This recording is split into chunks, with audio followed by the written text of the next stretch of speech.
Hello students, मैं नीरज कुमार। आज हम बात करेंगे पत्रकारिता के बदलते दौर की। पिछले 30, 40, 50 साल में पत्रकारिता कितनी बदली है, और इसके लिए हमारे साथ मौजूद हैं आकू श्रीवास्तव जी।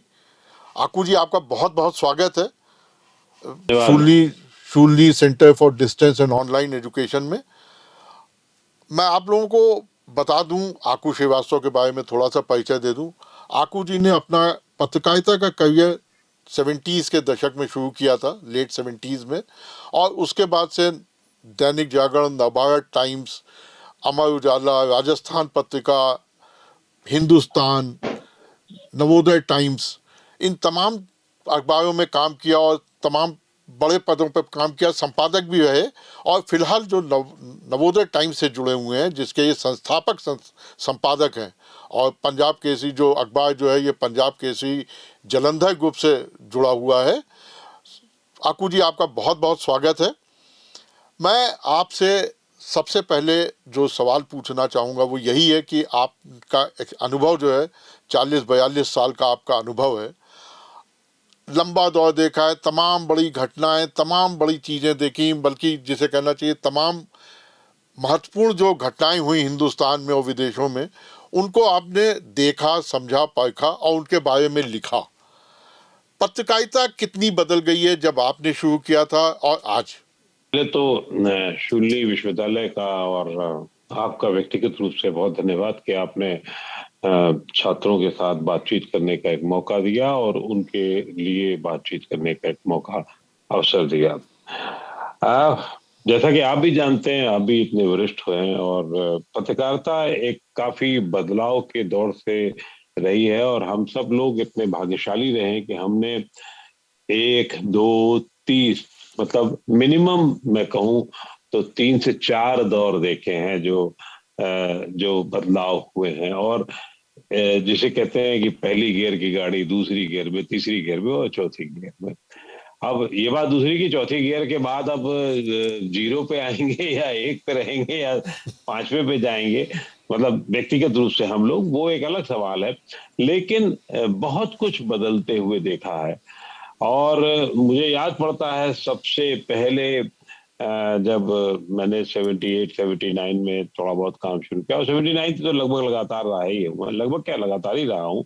और 79 पे जब से शुरू किया, तब से शायद सबसे बड़ी घटना जो सामने आई वो 84 का दंगा था, और उसके साथ साथ भोपाल त्रासदी। सच तो यह है कि जब भोपाल त्रासदी हुई तो पता ही नहीं लगा कि, तब शायद इतनी समझ भी नहीं रही होगी या इतना गंभीरता भी उसको उस तरह से नहीं लिया गया। लेकिन दोपहर तक जब हुई तब तक कुछ लगा नहीं, अरे ठीक है एक घटना हो गई है। तब तक 50-60 लोग मरे थे। शाम 6 बजे तक वो घटना और बड़ी हो गई, 8 बजे तक और बड़ी हो गई, और तब लगा अरे बाप रे बाप, इतनी बड़ी घटना, इतना बड़ा नुकसान, इतना बड़ा नुकसान के अलावा दुनिया को, सिस्टम को दहला देने वाली चीज, और फिर तमाम चीजें फिर रही उस तरह से। और फिर पहले जो हमने, जैसा कि मैंने पहले आपसे कहा कि पहले, सबसे पहले वो दंगा, जो 84 का सिख राइट था, सिख 31 विरोधी दंगे जो अक्टूबर थे, हाँ। 84 के बाद में मिसेस गांधी की हत्या के बाद जो दंगा हुआ, और जिसको अपनी आंखों से, उसको जरूर, क्योंकि वो पहले ही था उस तरह से, तो उसको जरूर जिस तरह से देखा है, समझा है, वो डरावना था, दहशत भरा था। लेकिन उत्साह था जीवन में और उम्र थी, तो फिर वो बहुत सारा काम भी उसी तरीके से हम लोगों ने किया। तो ऐसा नहीं कि काम नहीं किया। और फिर उसमें तो व्यक्तिगत एक तरीके से कहिए कि अपने सिख दोस्तों को बचाने से लेकर के, और अखबार के लिए क्या हो सकता है, और कैसे क्या हुआ है, वो कैसे हो सकता है, वो सब पूरी चीजें, पिक्चर सामने अभी भी है। और फिर आप जानते ही हैं, मंदिर का जब बाबरी मस्जिद वाला मामला हुआ और चुनाव हुए, बस फिर तो एक लगातार एक सिलसिला चलता गया, जहां एक तरफ घटनाएं घट रही थी, बड़ी घटनाएं थी, और मुझे याद पड़ता है 2008 में जब ये बॉम्बे ब्लास्ट हुआ और जो काम हुआ उसमें तो हम लोगों ने, हिंदुस्तान था, बड़ी जिम्मेदारी थी, चंडीगढ़ से हम लोग देख रहे थे। आपको यकीन नहीं होगा, कोई यकीन, मुझे नहीं लगता कि किसी और अखबार ने ऐसा किया भी होगा। हम लोगों ने सुबह 5 बजे तक अपडेट किया उसको, और ये सब घटनाएं किनारे कर दी जाए तो अखबार के इतिहास में शायद ऐसा बहुत कम हुआ होगा कि आप एक रिस्क लेकर के, क्योंकि छपना भी एक बार, बटना भी एक बार, और आप इतना अपडेटेड काम करें। लेकिन वो एक उत्साह का दौर होता है और उसमें काम किया जाता है। तो बहुत सारी घटनाएं बीच में राजनीतिक हुई, बहुत सारा काम हुआ, देश में बदलाव हुए, सत्ता में बदलाव हुए, वो सब एक घटनाक्रम को अगर आप जोड़ेंगे तो एक अलग तरीके से जाएगा। और अब अयोध्या फिर एक दूसरे रूप में है, समाज एक दूसरे रूप में है, वो एक अलग प्रक्रिया रही है। जहां तक टेक्निकल बात है, जब मैंने काम शुरू किया 78-79 में, तो जागरण में था मैं, और तब लाइनों के पहले, लाइनों मतलब एक पूरी लाइन कंपोज होती थी और लेट से होती थी, वो उसके पहले एक एक शब्द उठाए जाते थे, जो पुरातन बल्कि काल का काम था। हॉट और हॉट मेटल जिसे कहते हॉट थे, हॉट मेटल में, मेटल। हाँ, तो हाँ वही वही, तो वो जी उसको एक एक शब्द उठा, जैसे मान लीजिए अगर नीरज लिखना है तो ना लेंगे, फिर बड़ी की मात्रा लगाएंगे, फिर रा यस लिखेंगे, जी फिर जा जी जी लिखेंगे। जी लिखना क्या, जी वो ऑपरेटर जो उसको, जो उस समय सुपरवाइजर या उसके साथ जो काम करते थे लोग, वो लकड़ी के फ्रेम में सब शब्द रखे होते थे। हिंदी के शब्द ज्यादा होते हैं अंग्रेजी की तुलना में, लेकिन उन सब की तेजी इतनी होती थी कि जैसे नीरज लिखना है तो ना, उंगलियां वैसे ही चलती थी जैसे हमारी आजकल लैपटॉप पे और कंप्यूटर पे चला करती थी। जी फिर जी वो लाइनों का दौर आया, लाइन में एक एक लाइन कंपोज होने लगी और वो रखने लगे। फिर उसके बाद फोटो ब्रोमाइड निकलने लगे, कंप्यूटर का दौर आया 84 के साथ साथ। राजीव गांधी एक और के साथ में, सत्ता के साथ में जिस तरह से बदलाव हुए, और फोटोज सेट में आने लगा था पूरा, तो ब्रोमाइड निकलने लगे। वो पहले कंपोज होते थे, पूरा कंपोज कंप्यूटर पे किया जाता था, फिर ब्रोमाइड निकलते थे, फिर ब्रोमाइड काटे जाते थे, और फिर वो पेज पे चिपकाए जाते थे। जी रिपोर्टिंग का प्रोसेस लगभग वही होता था। फोन तब उस तरह, तब भी लैंडलाइन हुआ करते थे, और लैंडलाइन से ही अगर कोई बहुत बड़ी बात हुई हो, जैसे मुझे याद आता है कि वीर बहादुर की जब सरकार गई उत्तर प्रदेश में, तो हमारे एक सीनियर साथी हुआ करते थे ज्ञानेश शर्मा, बहुत काबिल और बहुत सोर्स वाले।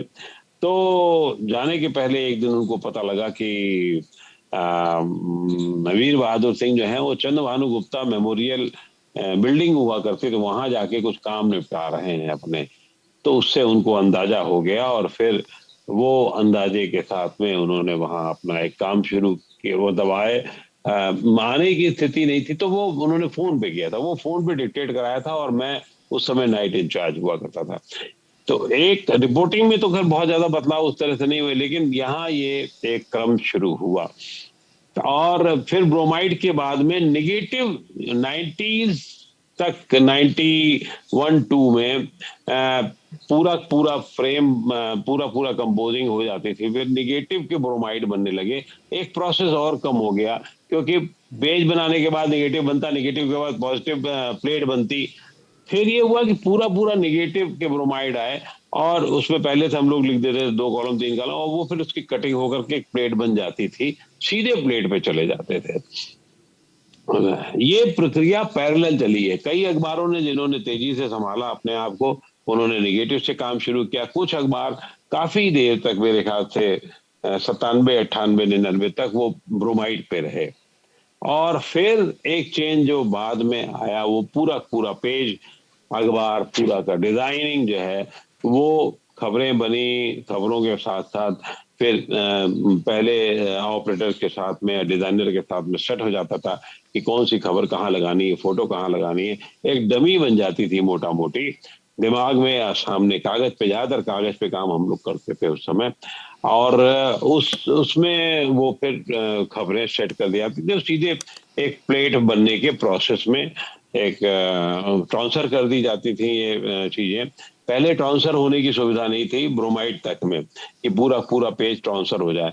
फिर वो दौर आया कि पूरा का पेज जो है आपकी प्रेस कहीं पे भी लगी हो तो वहां होता है। यहाँ अभी तक होता था कि प्लेट बनती, ब्रोमाइड बनता था या नेगेटिव से एक पॉजिटिव बना और उसके बाद वो प्लेट बनती थी, वो प्लेट दौड़ करके जाई जाती थी, वहां दी जाती थी प्रिंटिंग प्रेस में प्रेस दी में। जाती। जी।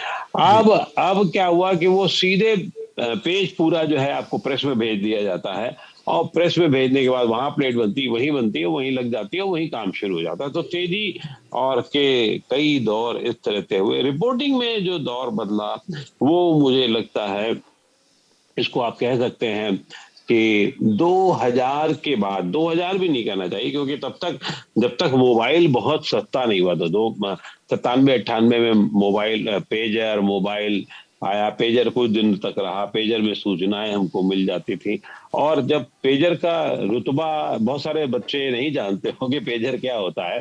पेजर में सिर्फ सूचनाएं आती थी, काले रंग का एक छोटा सा, जैसे ईयरबड्स के रखने के लिए ये होता है, उसी तरीके से वो हुआ करता था। और हम लोग बाकायदा, हमें याद है कि हमने 97-98 में सफेद पैंट उसके लिए रखी ताकि वो नजर आए पेजर, एक सो कॉल्ड पत्रकारिता के स्टेटस सिंबल के लिए। स्टेटस सिंबल हुआ करता था। जी हाँ, बिल्कुल। वो वो बिल्कुल। वो दिखता था हमें। मुझे याद है खुद से, सब सफेद पैंटें उसके लिए दो एक सिलवाई गई थी।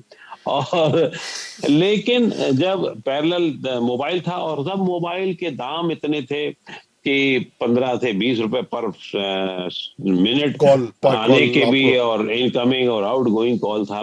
कई लोग साथी, नए युवा साथी, वो नहीं जानते होंगे कि उस समय मोबाइल में सुनने के भी पैसे पड़ते थे, देन बोलने के ज्यादा पैसे पड़ते थे। और वो एक क्रांति जो थी, मोबाइल क्रांति, वो लगातार चल रही थी। लेकिन पिछले 7-8 10 सालों से जब से जियो की क्रांति आई और सरकार ने भी उसको बढ़ावा दिया, तो मैं कह सकता हूं कि 2011-12 तक ये रहा कि हम लोगों के मोबाइल फोन्स के बिल जो थे वो 2000 रुपए तक हुआ करते थे, कम से कम। वो भी तब 11-12 तक, मैं तब कह रहा हूं जब हम कहीं किसी के यहाँ पे लैंडलाइन होती थी तो आधे काम उसके लैंडलाइन पे कर लेते थे ताकि हमारा बिल बहुत सारा, मैं बहुत ना हो। साफ बात कर रहा हूं। तो वो घर में भी हम यही करते थे क्योंकि घर में इनकमिंग वाले में पैसा नहीं पड़ता था, तो वो एक कॉल करने का और एक तरीका था, होता था। लेकिन 2012-13 और फिर उसके बाद जब जियो की क्रांति 14-15 से शुरू हुई तो एकदम से एक बड़ा बदलाव हुआ। और इसका सीधा संबंध खबरों से इस तरह से रहा कि इंटरनेट सस्ता हुआ, कॉल कनेक्शन सस्ते हुए, बहुत सारी बातें अब मोबाइल पे हो जाती हैं, वीडियो पे, जैसे हम आपसे बात कर रहे हैं तो सोर्सेस के साथ भी हमने वीडियो से कॉलिंग शुरू कर दी। और फिर मैन टू मैन कनेक्ट कम हुआ, ये बहुत बड़ा नुकसान भी हुआ, लेकिन साथ साथ एक हमारी आसानी भी हुई। खासतौर से कोरोना काल में आसानी ये हुई कि पूरा हम लोगों ने काम जो है वो वीडियो कॉलिंग के थ्रू करा और बहुत अच्छे से मुझे लगता है चीजें हुई। और अब बहुत सारी चीजें, बहुत सारा टेक्निकल जो बदलाव हुआ उसकी वजह से हम मोबाइल क्रांति हो गई। और अब तो पूरे पूरे अखबार घर से निकल जाते हैं, ठीक। पूरे पूरे रिपोर्टिंग जो है वो उस तरह से जी। डिक्टेट की जा सकती है। जी। कई पत्रकार जो काफी दिनों तक मतलब घर में रह करके बहुत सारा काम कर लेते हैं। जी। जी। जी। तो आपने जब पत्रकारिता, जो आपने टेक्नोलॉजी की बात की कि कैसे टेक्नोलॉजी का असर पत्रकारिता पे, या उसको जो अखबार पब्लिश करने का और फिर टीवी चैनल आए, तो ये जो टेक्नोलॉजी डेवलपमेंट हुआ, तो आपने जब पत्रकारिता शुरू की उस समय दूरदर्शन एकमात्र चैनल हुआ करता था। आपने भी दूरदर्शन पे तमाम शो किए अपने उस जमाने में, 80 और 90 के दशक में तमाम शो किया आपने भी। और उसके बाद से जिस जब चैनल आए निजी, और खासकर निजी खबरिया चैनल जो आए, प्राइवेट न्यूज़ चैनल जब आए, तो आपको क्या लगता है कि उसके बाद से उनका अखबारों में खबरों को पेश करने के तरीके पे कोई फर्क पड़ा है? बहुत फर्क पड़ा। देखिए, ऐसा होता है जब आपके सामने एक मीडिया की दूसरी चुनौती हो तो आप अपने आप को ज्यादा अपडेट करने की कोशिश करते हैं। चैनल्स ने ये काम जरूर किया, आपके लिए खड़ा कर दिया। पहले हमारे पास में एजेंसीज, खबरों की एजेंसीज हुआ करती थी, यूएनआई, पीटीआई, आप सब जानते हैं वो, जी पत्रकारिता के छात्र जानते होंगे कि अभी भी वो दो एजेंसीज काम करती हैं। अब उसमें एएनआई और जुड़ गई है। और यूएनआई पीटीआई से हम खबरों पर प्रिंटर पे 80 के दशक में हम लोग प्रिंटर पे, 90 के दशक में प्रिंटर का इंतजार करते थे कब कोई खबर एजेंसी से आएगी कि XYZ किल्ड, या यहाँ भूकंप, या ट्रेन पलट गई। तो अब उसकी हर समय एक एक मिनट पे हम लोग देखते थे। या इलेक्शन के दिनों में हमें याद है कि हम चिकमंगलुर मिसेस गांधी का हुआ, उसके पहले जब 80 के मतलब पहले वाले में, और फिर जी उसके बाद में भी अगर आप देखें, जब भी चुनाव होता था तो हमारी निगाह सिर्फ और सिर्फ कहाँ होती थी, तब टीवी तो उतना नहीं था, सरकारी जो दूरदर्शन हुआ करता था माध्यम, वहां पे भी उतना सारा नहीं हुआ हाँ, वो करता भी था। लाइव नहीं होता था उस समय की 24 वो घंटे या लाइव नहीं होता था, हाँ लाइव नहीं होता थोड़ा था। जी बहुत कभी बिल्कुल। कभी हो भी जाए तो जी संभव ही नहीं था वो। जी जी और जी फिर उसके बाद में हमको उस पर, आज आलम यह है कि एक रिपोर्टर सीधे घटनाक्रम स्थल पे या चुनाव परिणाम के स्थल पे या जी कहीं से भी आपको बताता है और आप फौरन उसे अपडेट करते हैं। तो आज हमारे लिए अखबारों के लिए न्यूज चैनल भी एक सोर्स का साधन हो गए हैं, और उसकी वजह से कभी बहुत सतर्क भी रहना पड़ता है कभी कोई, क्योंकि न्यूज चैनलों में एक दिक्कत ये होती है कि वो उनकी क्रेडिबिलिटी जो धीरे धीरे धीरे करके डाउन हुई है, उसकी वजह से बहुत सारी मुश्किलें भी सामने हुई। और अखबारों में ये नहीं कर सकते आप, अखबार में जब तक ऑथेंटिक नहीं हो जाए, प्रामाणिकता नहीं हो, तब तक आप उसमें बहुत रिस्क नहीं ले सकते। तो ये दौर भी हम लोगों ने देखा, और हम अब उसको उसी हिसाब से अपग्रेड करने की कोशिश करते हैं। दूसरी चीज ये हो गई है, पहले सिर्फ खबरें होती थी, हर खबर का एनालिसिस हो ये जरूरी नहीं होता था। आज दोनों चीजें साथ चलती हैं, और ये अपने आप में बहुत महत्वपूर्ण बदलाव है। पहले घटनाक्रम लिख दिया, हो गया, दूसरे दिन एनालिसिस की प्रक्रिया शुरू होती थी। पॉलिटिकल खबरों में जरूर कभी कभी, वो भी बहुत रेयरेस्ट रेयर होती थी कि आप उसके आगे की बात लिखते थे, लेकिन मतलब 40 साल पहले तो नहीं लिखते थे, 20 साल से वो सिलसिला शुरू हुआ। और जी अब तो आलम यह है कि आप जो घटना हुई उसके रिपरकशंस, उसके क्या परिणाम होंगे, तक हम जाते हैं, और आगे क्या होगा। चुनावी खबरों में एक घटना हम देखते हैं तो उसके 5 क्रम के आगे तक हम चीजों को देखने की कोशिश करते हैं कि अगर प्रधानमंत्री ने क्या कहा, अगर अरविंद केजरीवाल ने ये रूप क्यों किया, या ये घटना हो रही है तो इसके परिणाम क्या होंगे। रेलवे में अगर दुर्घटना हो जाए तो हम फौरन सोचने लगते हैं कि क्या दुर्घटनाएं ज्यादा हो रही नहीं हो रही हैं, तो इसका क्या रेल मंत्री पर असर पड़ेगा। पहले ये सब नहीं होता था, पहले आपको एक एक करके घटनाएं आती थी। आज आप घटना घटना के प्रति घटना, और तब आप उसको समझते थे और करते थे। तो एक बिल्कुल बदलाव है दौर में। मतलब अब अखबारों, जैसे जिसे कहना चाहिए कि अब एनालिसिस पे ज्यादा जोर हो गया कि इस खबर का असर क्या होगा। पहले ये बहुत ज्यादा होता था एनालिसिस से ज्यादा कि खबर का असर क्या होगा ये इस हाँ पे है। बिल्कुल बिल्कुल बिल्कुल। एनालिसिस तो एक दूसरा टर्म हो जाता है, जी लेकिन खबर के हाँ, असर खबर पर का ज्यादा असर है। क्या होगा अब पहले ये आप शायद। अगर मान लीजिए, पहले जैसे मान लीजिए, मैं पढ़ाई के लिहाज से बताऊं जी आपको, जैसे जेई के एग्जाम होते हैं जी इंजीनियरिंग के लिए, जी आईआईटी के लिए, एनआईटी के लिए, तो पहले ये होता था कि आ गया और ये प्रोग्राम है और ये करिकुलम है। जी दूसरे तीसरे दिन से होता था कि यार करिकुलम क्या है, इसमें बदलाव क्या है, किस तरीके के हैं। आज उसी दिन उसी घंटों में कहीं कुछ बदलाव तो नहीं हुआ है, और बदलाव होगा तो इसके क्या नतीजे होंगे। जी पहले क्योंकि आईआईटी में कई बार होता है कि एक पेपर होगा, फिर उसके बाद प्री होगा, फिर फाइनल होगा, फिर अब दूसरा रूप अपना लिया, अब ये तीसरा रूप हो गया कि साल में 2-2 बार होने लग गए। जी तो अब और तब में बहुत फर्क हो जाता है। तो आज उसी समय उसकी एनालिसिस होती है, उसमें बच्चे क्या करें होगी, टीचर से बात हो जाती है, बहुत कुछ सारा आज हो जाता है, पहले नहीं हुआ करता था। जी जी तो इससे अपडेशन से बहुत फायदे भी हुए हैं, टाइम बर्बाद कम होता है और लोगों को अब अद्यतन जानकारी, अपडेटेड जानकारी मिलती है, जिससे वो बहुत आगे तक चीजें गई हैं। जी जी। अच्छा, एक चीज़ अब जो आ गया है जिसको हम डिजिटल मीडिया कह रहे हैं या न्यू मीडिया का एक टर्म आ गया है, जो मोबाइल पे और लैपटॉप पे और जो इंटरनेट के जरिए जो मीडिया डेवलप हो रहा है, काफ़ी हो गया है। तो क्या आपको लगता है कि इसने खबरों का पहले खबरों का प्रकाशन और प्रसारण जो था वो बड़ी कंपनियों, बड़ी अखबार मालिकों और बड़े टीवी चैनल्स तक सीमित था। इस डिजिटल मीडिया ने, क्या आपको लगता है कि खबरों के प्रसारण को डेमोक्रेटाइज कर दिया है? क्योंकि जो भी आदमी चाहे, जैसे मान लीजिए आप पत्रकार हैं या मैं पत्रकार हूँ, और आप अपना एक चैनल शुरू कर सकते हैं, आप अपनी एनालिसिस शुरू कर सकते हैं। क्या आपको लगता है कि इसका असर पड़ेगा? कितना असर पड़ रहा है? और ये अच्छी स्थिति है क्या मीडिया के लिए, देखिए, डेमोक्रेटाइजेशन जहां जो तक हुआ? जी जो आप एक टर्म आपने 2 बार इस्तेमाल किया, डेमोक्रेटाइजेशन, जी मैं इस पे बाद में आऊंगा।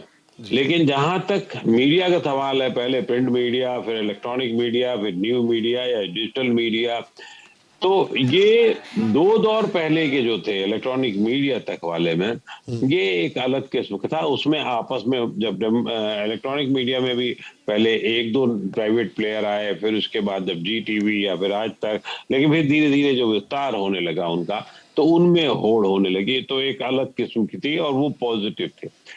अब न्यू मीडिया या हर आदमी पत्रकार है, हर आदमी जब एक बहुत अच्छी स्थिति में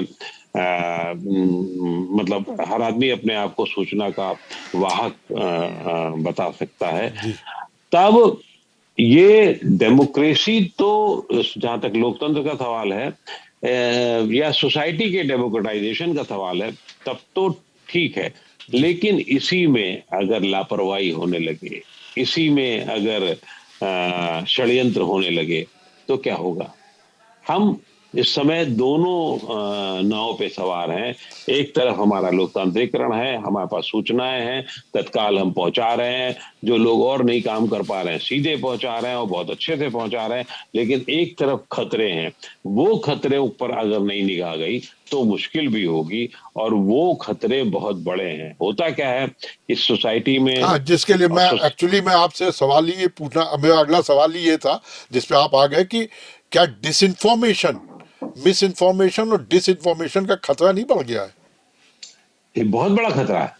जी मिस इन्फॉर्मेशन दूसरी चीज है, हाँ, और इसको हम मान सकते हैं कि चलो भाई गलती हो ठीक गई या ठीक है, गलत यस आ जी गया। जी लेकिन जी जब प्लान्ड डिस इन्फॉर्मेशन हो, जी वो बहुत बिल्कुल बड़ा खतरा है। और इसी इसी वजह से मुझे एक चीज और भी लगती है जो बड़ी रोचक मानी जाएगी, मुझे लगता है कि ये डिस इन्फॉर्मेशन की वजह से खतरे उतने बड़े ना भी हो, लेकिन वो हवा इतना बड़ा है वो, और उसके खतरे हो भी सकते हैं, उसका असर सीधे सीधे सोसाइटी पर पड़ता है। बिल्कुल आज बिल्कुल सोसाइटी को बांटने की प्रक्रिया में डिसइंफॉर्मेशन का बहुत बड़ा हाथ है। कोई लोकतंत्र से जुड़ी हुई संस्था का हाथ नहीं है, वो डिसइंफॉर्मेशन का हाथ है। वो बड़ा ही वो जो लोकतंत्र से जुड़ी हुई संस्थाएं हैं, 4 खंबे 3 खंबे, जिस जो आप बताना चाहें, वो वो उसमें जुड़ जाती हैं। लेकिन बिल्कुल उस डिसइंफॉर्मेशन की वजह से, लोगों के अपने निहित स्वार्थों की वजह से, व्यक्तिगत स्वार्थों की वजह से, अपनी इमेज ऊपर करने की वजह से, ये खतरा बहुत तेजी से बढ़ रहा है। और इस खतरे का को हमें चिन्हित लगातार करते रहना होगा, और चिन्हित करने के साथ साथ हमें जो सबसे बड़ा काम है, उस खतरे से लोगों को आगाह कराते रहना होगा। और हमें ये समझना होगा कि ये फर्जी मामला है, ये इनके उद्देश्य का मामला है, ये सिर्फ हंसी मजाक का मामला नहीं है। आज से 10 साल पहले आप ये कल्पना कर सकते थे कि किसी राजनेता को आप पप्पू कह के संबोधित कर देंगे? जी नहीं होता बिल्कुल था वो। बिल्कुल या किसी राजनेता को आप नीच कह देंगे? नहीं होता था। जी बिल्कुल तो बिल्कुल ये दौर जो है बड़ा खतरनाक दौर है। इसको आपको, जब तक आप नहीं समझेंगे कि ये सिर्फ व्यक्तिगत कारणों से या एक अपनी संस्था के कारणों से किया जा रहा है, तो इसको समझना होगा। और इसको धीरे धीरे, मुझे लगता है, नए बच्चे, नई सोसाइटी, नए लोग समझ रहे हैं, और जो सही में साक्षर हो करके अनपढ़ बनते हैं उनके लिए जरूर दिक्कत है। जी लेकिन आपको अब ज्यादा विवेकशील होना होगा, और मुझे अब इसके आगे का खतरा जो मैं जिस पे शायद आप जी। अभी बात करें नहीं करें, चैट जीपीटी नाम की जो चीज आ रही है, हाँ, मैं आने वाला था जो आर्टिफिशियल इंटेलिजेंस को लेके। जी हाँ, हाँ, तो बिल्कुल, चलिए आपने आर्टिफिशियल, शुरू कर दिया तो मैं तो उसी के लिए एक सवाल ये है कि क्या पत्रकारिता पर खतरा है या जरूरत खत्म हो जाएगी, या क्या आपको क्या लगता है, एआई या चैट जीपीटी वाली जो बात है? जी देखिए ऐसा है ना, एआई से या चैट, एआई से हाँ आगे की चीज, मतलब हाँ क्योंकि जी वो बिल्कुल उसमें आ जाती है। बिल्कुल। अभी मैं आपको बड़ा रोचक उदाहरण बताऊं। मेरा बेटा सिंगापुर से आया हुआ था, वो ऐसे ही। जी तो क्योंकि वो तकनीकी अपने आप को विशेषज्ञ बताते हैं, कितने मैं नहीं जानता लेकिन हाँ है वो विशेषज्ञ जी उसके, बिल्कुल। और सिंगापुर से आए हुए थे वो। तो उनकी माता श्री का रिटायरमेंट प्लान था, तो उन्होंने मुझे धड़ से एक मेल भेज दिया। मैंने कहा, ये क्या आ गया? कह रहे, मैंने चैट जीपीटी से किया कि my mom is going to retire, what I should write about her. Okay.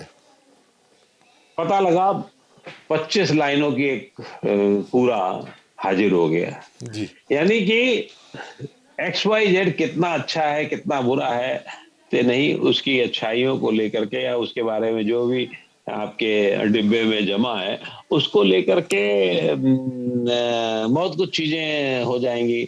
उनके व्यक्तित्व को लेकर के, उनकी खूबसूरती को लेकर के, उनके काम को लेकर के, और वो जमा होंगे।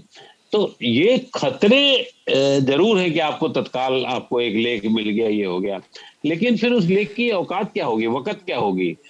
क्यों? क्योंकि वो तो सब जगह आप उपलब्ध है ना। हम्म, फिर वो दूसरा आदमी अखबार वाला क्यों पढ़ेगा, रीडर आपका क्यों पढ़ेगा, क्यों उसको समझाए?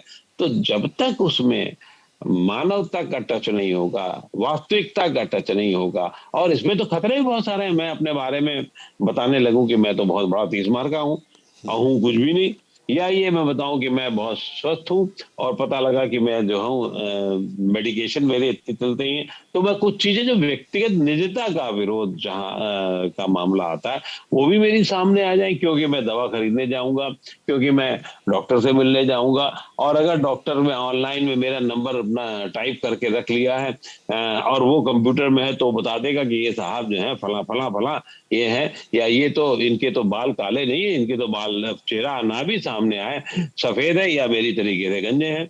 तो जो जो आप नहीं भी बताना चाहते, निजता का बड़ा उल्लंघन, और इसी वजह से इधर ये देखिए तुर्की, ईरान, बहुत सारे देशों ने चैट जीपीटी पर रोक लगाई है, और एआई पर तो अभी खैर रोक लगाने वाला नहीं, उसका अलग फायदे भी है ना, ऐसा थोड़ी है कि फायदे नहीं है। जी उसका फायदा है, मैन पावर को लेकर के बचत होती है बाकी, लेकिन बेरोजगारी को लेकर के होगा। और वैसे उसके काउंटर तथ्य ये है कि अगर मान लीजिए 85 लाख जॉब जाएंगे, तो ये भी कहा जा रहा है कि 1.25 करोड़ जॉब आएंगे, या बहुत अलग अलग तरीके की हाँ, नए चीजें तरीके उसमें के चल, जॉब अपॉर्चुनिटीज हाँ निकलेंगी। जी हाँ हाँ जी होंगी, जी जी दुनिया आसान होगी। लेकिन जी। सबसे बड़ा खतरा समझ करके मैं सोच के पागल हूं। आज से नहीं 20 साल पहले जब मैं आपसे मिलता था, तो आप मेरा नंबर याद रखते थे, जी लैंडलाइन जी वाला भी बिल्कुल बिल्कुल मैं आपका याद रखता था, और आप ऐसे 50, लगभग 40 लोग, 30 लोग, 40 लोग, 50 लोगों का नंबर मुझे याद रहता बिल्कुल था। बिल्कुल बिल्कुल आज मुझे मेरी पत्नी के पास दूसरा नंबर है, नहीं याद रहता। बिल्कुल क्यों? बिल्कुल। इस मोबाइल की वजह से। क्यों? आपको तो फीड है, क्या करना है हाँ दिमाग लगा के। ठीक अब है, चैट नाम खोजो जीपीटी आ अब। जाएगा तो चैट जीपीटी आ जाएगा तो मोबाइल, मतलब मेरी पत्नी छोड़ दीजिए, आपकी गर्लफ्रेंड होगी अगर, तो जी अगर आप अपनी गर्लफ्रेंड का नंबर, मैं जानबूझ के कह रहा हूँ, आप हाँ थोड़ा हंसी आ बिल्कुल। जाए आप पे, तो गर्लफ्रेंड का नंबर आपको याद होगा, पत्नी का नहीं याद होगा। हाँ बिल्कुल बिल्कुल। तो वो एक संकट रहेंगे, और उससे क्या होगा कि आपका दिमाग पे जब जोर कम लगेगा। पहले हमें होता था कि हमें 17 का पहाड़ा तक याद रहता था, 17। बिल्कुल अब 17, 7 हम सोचते हैं कैसे क्या होगा। हम अपनी चालाकी उस समय ये किया करते थे कि हमारे ताऊ जी जब हमसे पहाड़ा पूछते थे, तो हम पैर दबाते समय वो 1 रुपया या अठन्नी दिया करते थे वो। तो उन्होंने कहा 17 सत्ते कितना होता है? तो अब याद नहीं आ रहा, तो हम इतना कल याद करते थे कि 17 तिया 51, 3 कम 51, 170 में कम कर दो, 119 हुआ। दोबारा, हाँ बाबू क्या कह रहे हैं, तो उन्होंने कहा, तो 119 हमने बता दिया। आज किस बच्चे को याद होगा, आप जरा पूछ लीजिए, बिल्कुल बिल्कुल 12 के बाद के पहाड़े, मल्टीप्लिकेशन बिल्कुल में बिल्कुल नहीं याद होगा। लेकिन बिल्कुल एक फायदा भी हुआ है कि इस कंप्यूटराइजेशन से आपको बड़ी से बड़ी संख्या पूरी याद हो जाती है, पूरा सब बिल्कुल। कुछ है, मतलब मतलब याद क्या हो जाती है, सामने आ जाती है। आपको गिनती आपके सामने होती तो आप उसकी जो उसका बड़ा उसकी वो जो है जान में उसको एनालाइज कर आसानी से उसको इंटरप्रेट कर सकते हैं कि यहाँ कितनी बड़ी संख्या है, क्या है, जो ये भी। भी है। ठीक। और जी। हमारी वैदिक गणित में तो और ज्यादा है चीजें। बिल्कुल बिल्कुल वो बिल्कुल वो तो आपको कंप्यूटर से ज्यादा वो ब्लैक बोर्ड पे अभी भी उसी तरीके से समझा बिल्कुल सकते हैं, जो शायद बिल्कुल उतना बिल्कुल नहीं समझा बिल्कुल सकता है। बिल्कुल। लेकिन क्या आपको ये लगता है कि जो एक आर्टिफिशियल इंटेलिजेंस की या चैट जीपीटी की जो आप बात कर रहे हैं, उसमें एक चीज जो एक शब्द मैंने पहले भी यूज किया था, एनालिसिस, जो ह्यूमन सोच है।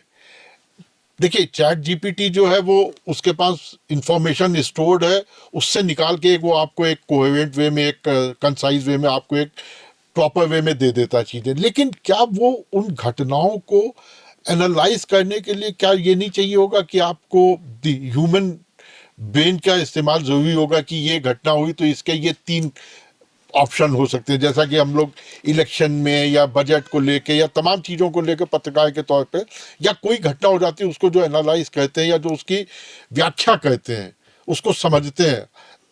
एक मेरी समझ हो सकती है, एक उसी घटना को लेके आपकी समझ हो सकती है, एक किसी तीसरे की समझ हो सकती है। क्या चैट जीपीटी आपको लगता है कि इस तरीके की चीज़ों को भी कर पाएगा? देखिए, चैट जीपीटी के साथ दिक्कत क्या होगी कि वो जैसा जो डाटा वहां भरा पड़ा है जी। जी। आपके डिब्बे में, उसी के जी। हिसाब से एनालिसिस बिल्कुल करेगा। बिल्कुल आप बिल्कुल जैसा कराना चाहते हैं षड्यंत्र, वो भी कर लेगा। अभी षड्यंत्र का दौर शुरू नहीं हुआ है, हाँ लेकिन बिल्कुल। षड्यंत्र जब कराना सरकारें चाहेंगी, पार्टी हाँ चाहेंगी, तो वो उस तरीके का दौर भी शुरू हो जाएगा, बिल्कुल जो बिल्कुल अपने आप में बहुत खतरनाक होगा, बिल्कुल बिल्कुल। क्योंकि ह्यूमन टच है नहीं उसमें। हाँ और बिल्कुल आप एक, लेकिन एनालिसिस से ज्यादा, आप एनालिसिस चलो ठीक है, व्यक्तिगत रूप से देखें तो आपको कितनी जरूरत होती है, सब जो स्टडीज आएंगी उसकी कितनी जरूरत होती है, हम्म लेकिन आपको कितना मारेगा वो, हम्म आपके दिमाग को कितना मारेगा, आपको कितना शिथिल करेगा, आपकी जो दिमाग चलने की प्रक्रिया, जिस प्रक्रिया में हम सब लोग हैं, क्यों हम लोग ज्यादा काम करना चाहते हैं, ताकि लगातार हम काम, हमारा दिमाग करता है। बिल्कुल उम्र का असर किसी चीज पे पड़े ना पड़े, हम क्यों करना चाहते हैं, इसलिए करना चाहते हैं कि हम इसको ज्यादा से ज्यादा कर सकें। और जी। ये करने के लिए आपको जो पुराने तरीके थे, क्या जो प्राकृतिक तरीके जैसे कहना चाहिए, उस पर लगातार काम करते रहना होगा। आप चैट जीपीटी या एआई या जो भी इस्तेमाल होना है, देखिए इसके मशीनी इस्तेमाल तक तो ठीक है मामला, लेकिन बिल्कुल जब जब उसके दिमागी और जब और तरीके से ह्यूमन टच की बात आएगी, तो उसमें हमेशा खतरे बने रहेंगे। बने रहेंगे। ठीक है। अच्छा, एक अब चैट जीपीटी की बात हो गई, इसकी बात हो गई, एक जो आजकल एक टर्म बहुत चल रहा है कि गोदी मीडिया या सरकार समर्थक मीडिया।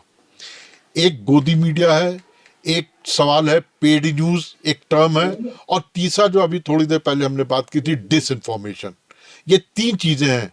क्या, 2 सवाल है मेरे, क्या गोदी मीडिया कोई हकीकत है या वास्तव में है? दूसरा, इसके बाद दूसरा सवाल है वो ये कि गोदी मीडिया, पेड न्यूज और डिस इन्फॉर्मेशन, ज्यादा बड़ा खतरा किससे है? डिसइंफॉर्मेशन बहुत बड़ा खतरा है, जिसपे हमने व्यक्तिगत रूप से अभी बातचीत की। जी। जी। और वो एक ऐसा खतरा है जिससे सोसाइटी टूट सकती है, सोसाइटी में असर पड़ेगा, परिवार में असर पड़ेगा, अम, सरकारों पे भी असर पड़ सकता है अगर आपने ठीक से नहीं किया। ठीक है। पेड न्यूज एक सच्चाई है अभी, इसमें कोई दो राय नहीं है। ये लोकतंत्र के लिए खतरा है, लेकिन एक सच्चाई है। लेकिन गनीमत ये है अभी कि पेड न्यूज सिर्फ जो है वो एंटरटेनमेंट में, घटनाओं में, इंफोटेनमेंट में ज्यादा होता है। और अब तो डंके की चोट पर टाइम्स ऑफ इंडिया, एसटी की भी ओकेजनली यूज दिस, और वो लिखते हैं, और वो अगर किसी नया सितारा आया या कोई पुराना जो अपनी दुकान बढ़ाना चाहता है, फैलाना चाहता है, तो वो कराता है, तो उसका पैसा लेते हैं और फिर उसको जी एक जगह दे देते हैं, वो होता है। पॉलिटिकल न्यूज में छुटभइये लेवल पे ये खतरा चलता है कि और वो भी बड़े अखबारों में नहीं, रीजनल स्तर के, और रीजनल में भी नीचे के रीजनल के स्तर पर वो खतरा चलता है कि आपने कुछ पैसा दे करके अपनी खबर छपवा ली।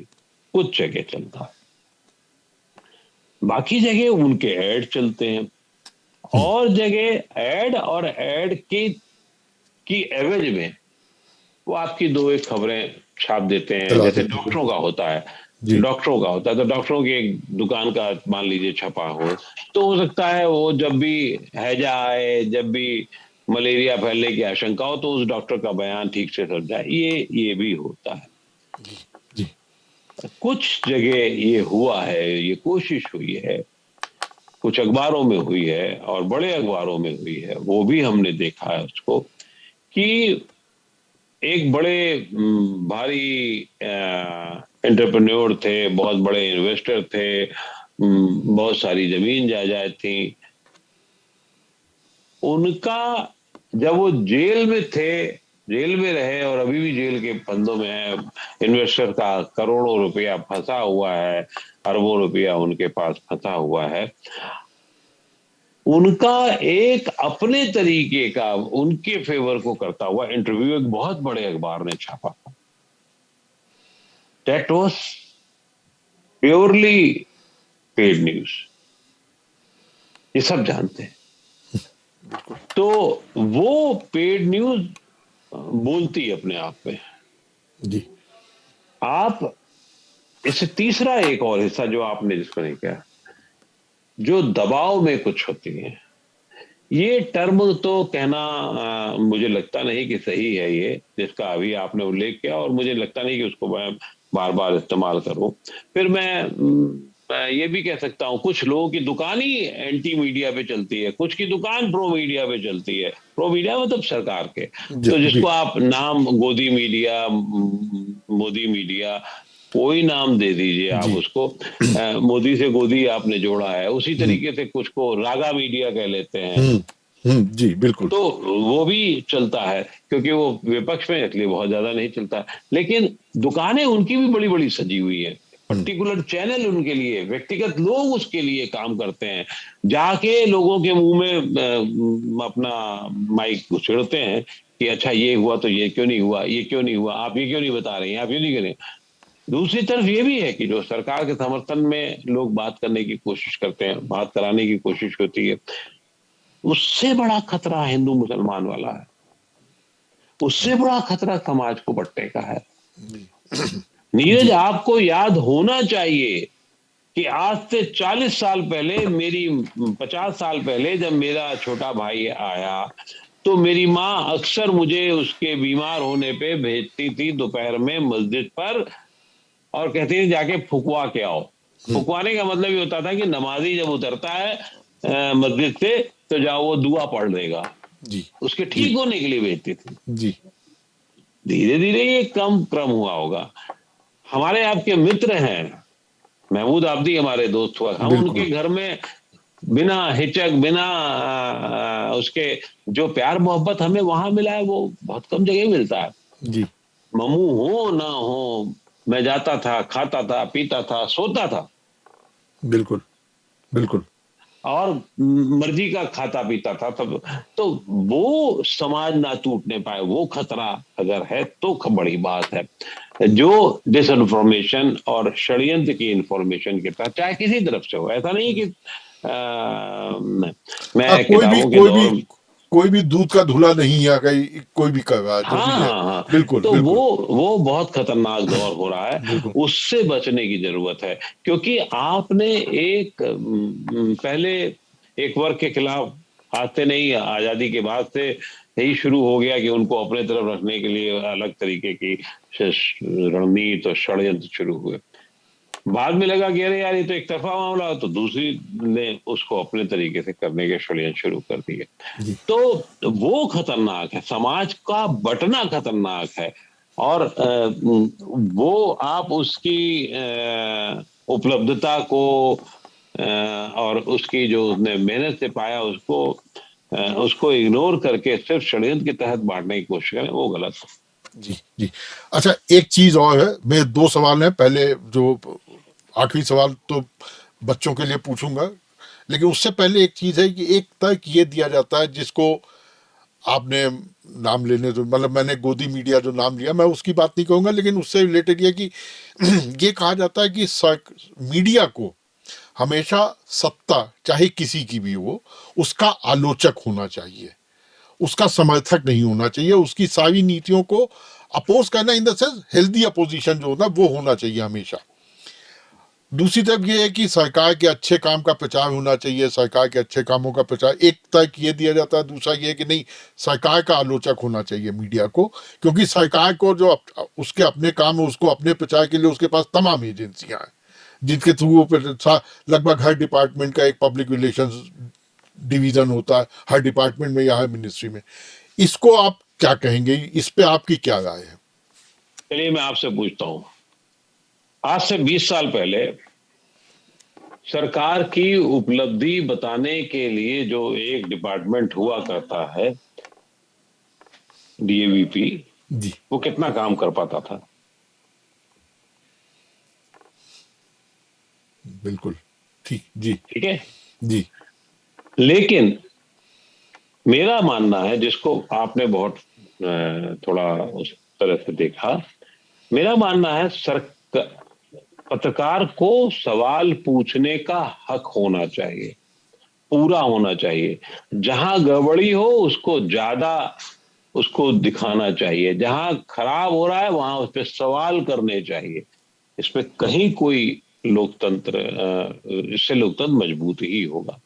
लेकिन अगर आप ये बताने की कोशिश करें कि हमारे देश का इंफ्रास्ट्रक्चर इस समय इतना इस तरीके से बढ़ रहा है, हमारे ये बताने की कोशिश करें कि हमारे साइंटिस्ट ने कितना सारा काम कर दिया है, अगर ये बताने की कोशिश करें कि भारत जो है पहली बार 25,000 करोड़ रुपए का, अभी 15,000 करोड़ का उसने डिफेंस का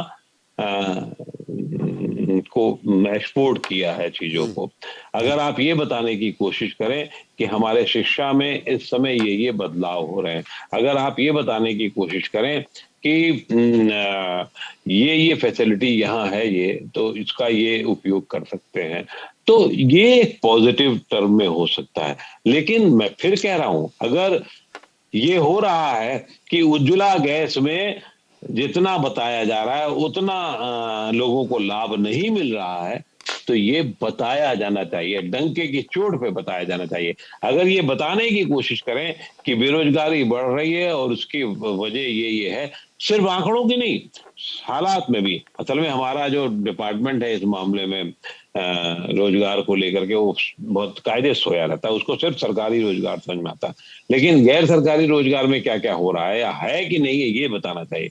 अगर किसान को नहीं मिल रहा है तो आप काहे के लिए बैठे हैं, छोड़ दीजिए लोकतंत्र का काम। किसान को नहीं मिल रहा तो बताइए कि मार्च में अगर बारिश हो गई है, अप्रैल में बारिश हो रही है, तो उसके कितनी जान निकल जाएगी, आप ये नहीं बताएंगे तो कौन बताएगा? बिल्कुल ये आपका काम है आपको। लेकिन क्लासिफाइड इंफॉर्मेशन को शेयर करना कि साहब अब जो है सेना जो है वो चंडीगढ़ से चल चुकी है, सेना की एक बटालियन, और दिल्ली की तरफ, ये तो बहुत मतलब इनसेंसिटिव बात है। जी जी जी अगर जी जी अगर आप ये बताते हैं कि बहुत अच्छी बात है, तब कि शहीद यहाँ है और इसको 5 साल में जो मिलना चाहिए वो नहीं मिला, जरूर बताना चाहिए। अगर बिल्कुल आपको ये बताना चाहिए कि इस सरकार की पॉलिसी से कितना नुकसान हुआ, बताइए। लेकिन ये बेवकूफी भरे सवाल कि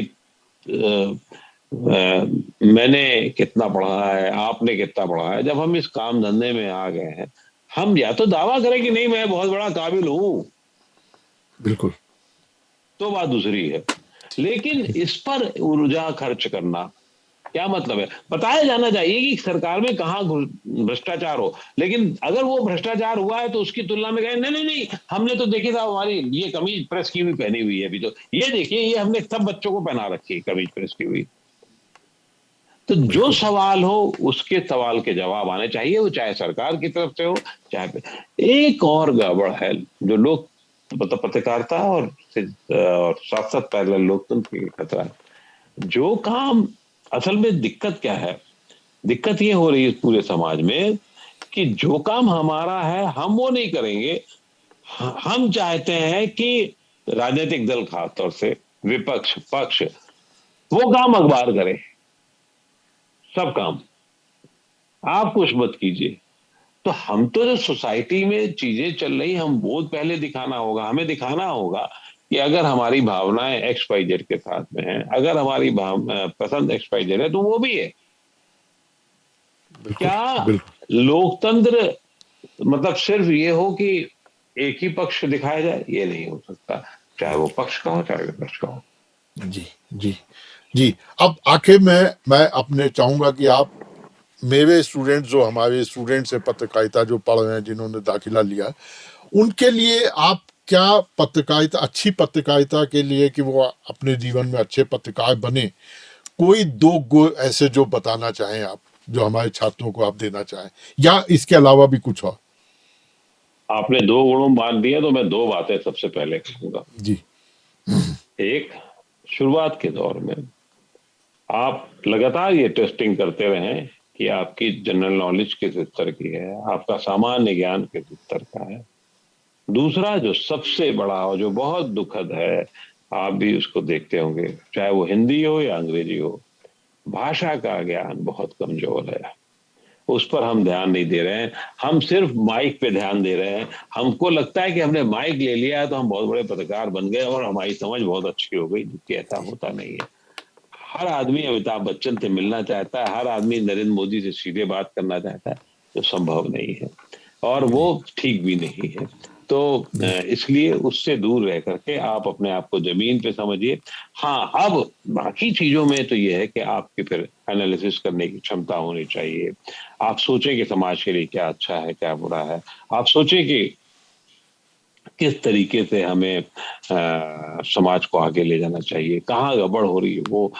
लेकिन पत्रकारिता ओवरऑल बहुत मुश्किल काम है। आपकी टांगे बहुत मजबूत होनी चाहिए। टांगे मजबूत होने का मतलब आपकी सेहत ठीक होनी चाहिए और आपका दिमाग दूसरी चीजों को स्वीकार करने के लिए तैयार होना चाहिए। आपको जो चीज अच्छी लगती है वही मत सुनिए, वही विचार मत पढ़िए। अगर आपने एक तरफा विचारधारा के षड्यंत्र में या विशेष सर्किल में आ गए आप, तो आप बहुत बर्बाद होने के आपके चांस हैं। जी जी, आपने सही कहा। वो इको चेम्बर, जो एक इको चेम्बर होता है, उस इको चेम्बर से बाहर निकल के भी चीजों को देखिए और बल्कि समझिए। दूसरे के लोगों के, आपको जो अच्छा लगता है उससे ज्यादा दूसरे के क्योंकि अच्छा लगता है उसके विचारों को समझिए, बिल्कुल क्यों उसको अच्छा लगता है, कैसे, तब आप उसे काउंटर बिल्कुल कर पाएंगे और आगे बढ़ पाएंगे। बिल्कुल बिल्कुल। आकू जी, हमारे से सुनी university centre of distance learning से बात करने के लिए आपका बहुत बहुत शुक्रिया। तो ये थे आकू श्रीवास्तव जी, जिन्होंने हमें बताया कि पत्रकारिता कैसे बदली पिछले 40 साल में, टेक्नोलॉजी का कितना असर रहा, और जो उन्होंने एक आगाह किया दो चीज़ों के लिए। एक तो डिसइंफॉर्मेशन, जो जानबूझ के गलत जानकारी दी जा रही है ताकि उससे समाज, उसको एक बड़ा खतरा बताया, और दूसरा जो आर्टिफिशियल इंटेलिजेंस का एक लेवल है, उसको लेके भी आगाह करने की बात कही है। बहुत खतरा नहीं है, लेकिन उससे तमाम रिपरकशंस हो सकते हैं, जिनको हमें समझना होगा, देखना होगा। आपका बहुत मैं बहुत शुक्रिया जी मैं जी। एक चीज कहना चाहूंगा। बिल्कुल बिल्कुल। आप जिस माहौल में रह रहे हैं वो माहौल मुझे बहुत अच्छा लग रहा है, खासतौर से पीछे हरियाली, पहाड़, ओ, सुंदरता। ये तस्वीर, ये ये पीछे जो है, ये तस्वीर है, असल में अरे यार, हमारी तो फिर यूनिवर्सिटी की ये तस्वीर है। देखिए, ये आपने गलत किया ना। मतलब मैं तो सोच रहा हूँ कि बस मैं सीधे वहां आऊं और वहां पर थोड़े दिन रहूं, लेकिन नहीं नहीं नहीं, आपने बिल्कुल ये हम आप जो डिस इन्फॉर्मेशन की, नहीं ये डिस नहीं, नहीं ये मिस इन्फॉर्मेशन है नहीं नहीं, आप चिंता मत कीजिए। ये आप आभासी जो क्रम आपने रखा, जी ये आपने ये खैर मुझे अच्छा नहीं लगा नहीं, कि आपने जी अच्छी जी, फोटो लगाई है, ये भी अच्छी बात है, बिल्कुल ताकि कुछ बिल्कुल। तो आंखों में हरियाली नहीं नहीं, रहे। ठीक है, बिल्कुल, अच्छी थी, शुक्रिया आभासी थी, वास्तविक थी, फिर भी बहुत शुक्रिया अच्छा लगा आपसे बात करके। शुक्रिया थैंक यू। शुक्रिया शुक्रिया शुक्रिया।